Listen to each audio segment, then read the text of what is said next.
Welcome back, Video Game Voting Vanguard. It's your boy P City Substance. We're here with another episode of Thrift Store Thursdays. Here on Thrift Store Thursdays, we go to local thrift stores. We're looking to add to the collection, whether that be games, consoles, accessory merch, you name it. Also, more recently, we've been also visiting the local flea markets as well. Decided to add that in because the thrift stores have less of a variety there, basically. So at least the ones in my area, Goodwill and stuff like that. Some other ones have different ones, but we decided to incorporate the flea market in here as well because I think it's kind of along the same lines, or the same concept as far as buying process is concerned. So this particular episode is special because the item that was picked up, very special, sentimental, and near and dear to my heart. This was actually the first console that I ever owned that I could call my own. You know, we had the Nintendo in the house, but that was kind of, the family console for me and my three brothers. And I was young at the time. I was basically, when this was actually released, I was 4 years old. So let's get straight to it. Picked up the original Game Boy.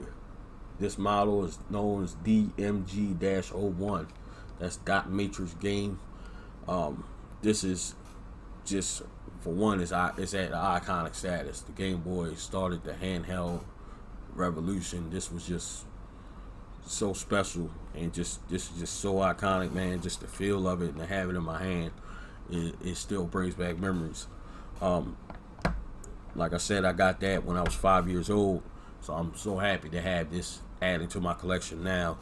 So let's get into some specs. This is the first handheld in the Game Boy series, the lineup or whatever. This was amongst many different variations of the Game Boy. After this model, they came out the Play It Loud series, which was still the green, not really even black and white, but the greenish colors. But it was different color variations of the console itself. Like I think I ended up having the red one later on. A few years later, I got the red Game Boy model. They also have a black one, and I think it was like a green one too. Can't remember. But they also came out with the Game Boy Pocket, which was a little step up. It was smaller. The original Game Boy runs off 4 AA batteries. The Pocket, I believe, ran off of 2 AAA batteries, and the screen was actually black and white. So it's a little bit better screen, and the games look a little more clear. Also, the next model was the Game Boy Color. Of course, that's now in color, and they had their own separate games, and they were still able to play the original Game Boy games. And then also there was the Game Boy Micro, which was super small model of the Game Boy, which I just recently seen in person, was able to hold back at MacFest in January. So that was pretty cool. And then they came out with its successor, which was Game Boy Advance in 2001. It was released April 21st of '89 in Japan. It was released in July 31st of '89 here in America. Retailed at $89.95, which was pretty good, I think, at the time, and even really pretty good now, being that the Nintendo 3DS and 2DS sell for $150, $200, even though that's far superior to this. But it combined at the time the Game & Watch and the NES consoles that Nintendo had created prior to releasing this. It combined both of them into a handheld. Also, it's an 8-bit console. It came at launch. It was sold as a standalone console, or it came bundled with either Super Mario Land or with Tetris.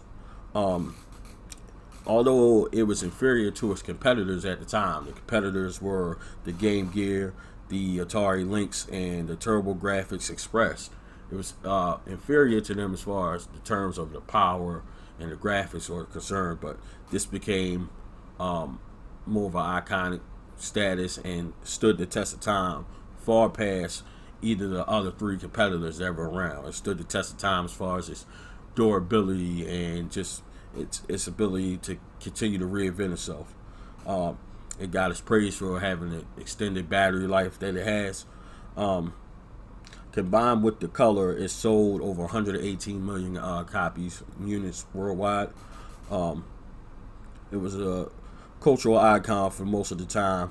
The Pocket was released in 1996. It didn't. The Game Boy itself, the Game Boy line as a whole, didn't get discontinued till '01 when the Game Boy Advance came out. So you got to think from '89 to '01. That's what, 12 years, which is a very, very long shelf life for a console. So it definitely stood the test of time. Mine still powers on. See if you guys can see that. Probably not. There you go. There's that Nintendo. And there's that sound. That's awesome. So that was just an excellent pickup this week. I was so excited to add that up. I actually got that for $30 from the guy. He didn't have many games. He had like Toy Story or something.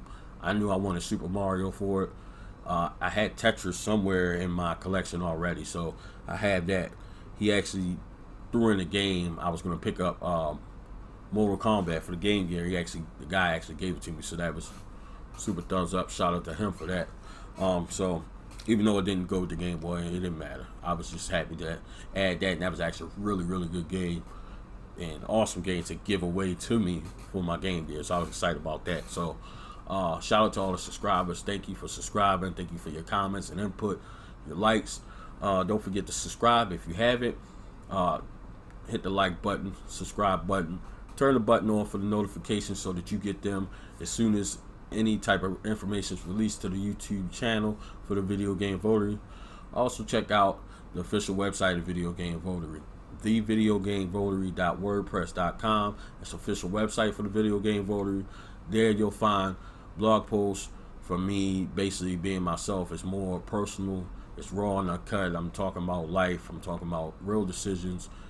I'm uncut there, so if you want to check out the blog posts, head over to the videogamevotary.wordpress.com and check that out. Also, don't forget to check out the Video Game Votary podcast, available on all podcast platforms. Don't forget to like and rate those episodes on all the different platforms, especially Apple. The higher you rate it on Apple, it will reflect on Spotify, Stitcher, and things like that, and basically be able to get us up to that front page where we like to be one day. So right now we're in the grinding process. We're still building slowly but surely, but I'm very grateful for that. So we're going to end the episode on that note. This is your boy Peace City Substance. This has been another episode of Thrift Store Thursdays, and this is the Video Game Votary.